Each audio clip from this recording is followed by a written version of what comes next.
1.25 लाख से एक लड़ाऊं तब गोविंद सिंह नाम कहाऊं। हिंदुस्तान की रगों में दौड़ने वाला यह जज्बा कई बार प्रत्यक्ष दिखा है। 1962 की जंग में चीन के सामने हिमालय से अडिग खड़ा रहने वाले गढ़वाल राइफल के जवान राइफलमैन जसवंत सिंह की दास्तान आज भी अमर जवान ज्योति की लौ बनकर जिंदा है।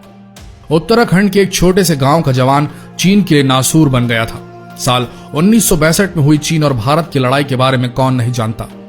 इस जंग में चीनी सेना अरुणाचल के सेलाटॉप के रास्ते हिंदुस्तानी सरहद पर सुरंग बनाने की कोशिश कर रही थी। उसे गुमान था कि दूसरी तरफ भारतीय सैनिकों को मार गिराया गया है। तभी सामने के 5 बंकरों से आग और बारूद के ऐसे शोले निकले जिसने चीनी सेना के 300 जवानों को देखते ही देखते ढेर कर दिया था। चीनी फौज सख्ते में आ गई कि न जाने सामने हिंदुस्तान की कितनी बड़ी बटालियन तैनात है। 72 घंटों के लंबे सिलसिले के बाद धमाकों का शोर थम गया।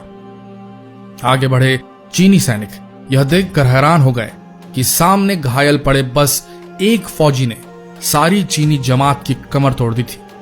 वह शख्स था 1 मैन आर्मी गढ़वाल राइफल की डेल्टा कंपनी का राइफलमैन जसवंत सिंह रावत।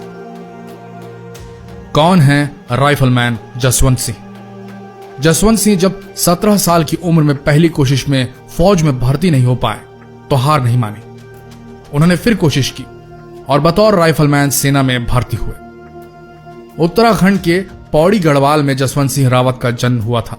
उनकी मां ने भले ही बचपन में उन्हें हरबला से बचाने के लिए काला टीका लगाया हो, लेकिन वह खुद ऐसे महावीर निकले जिनका गौरव अजर अमर रहा।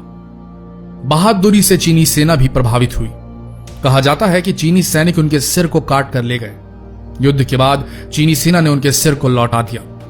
अकेले दम पर चीनी सेना को टक्कर देने के उनके बहादुरी भरे कारनामों से चीनी सेना भी प्रभावित हुई थी और पीतल की बनी रावत की प्रतिमा भेंट की थी।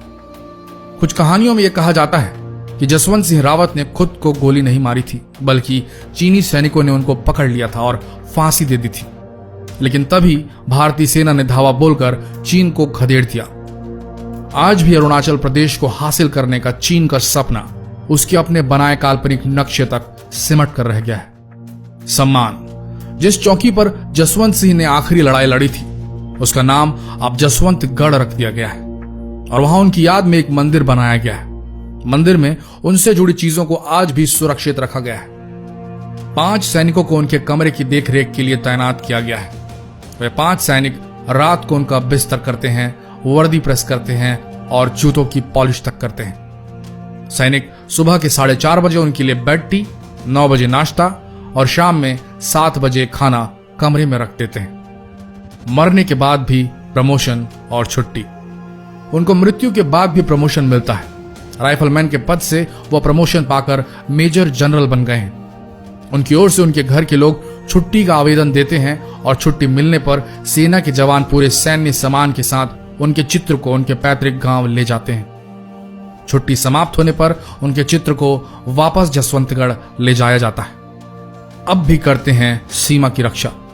सेना के जवानों का मानना है कि अब भी जसवंत सिंह की आत्मा चौकी की रक्षा करती है। उन लोगों का कहना है कि वो भारतीय सैनिकों का भी मार्गदर्शन करते हैं। अगर कोई सैनिक ड्यूटी के दौरान सो जाता है तो वे उनको जगा देते हैं। उनके नाम के आगे शहीद नहीं लगाया जाता और यह माना जाता है कि वह ड्यूटी पर है। माना जाता है कि हिंदुस्तानी फौज का यह जवान आज भी सरहद पर तैनात है। उसके नाम के आगे स्वर्गीय नहीं लिखा जाता। सरहद पर उनका मंदिर है जहां उनके साजो सामान के साथ उनकी यूनिफॉर्म का खास ख्याल रखा जाता है। यह माना जाता है कि वीर जसवंत सिंह आज भी हिंदुस्तानी सरहदों की सरपरस्ती में तैनात है। आशा करते हैं यह सच्ची कहानी राइफलमैन जसवंत सिंह की आप लोगों के अंदर इंस्पिरेशन की एक आग जलाने में कामयाब हुई होगी।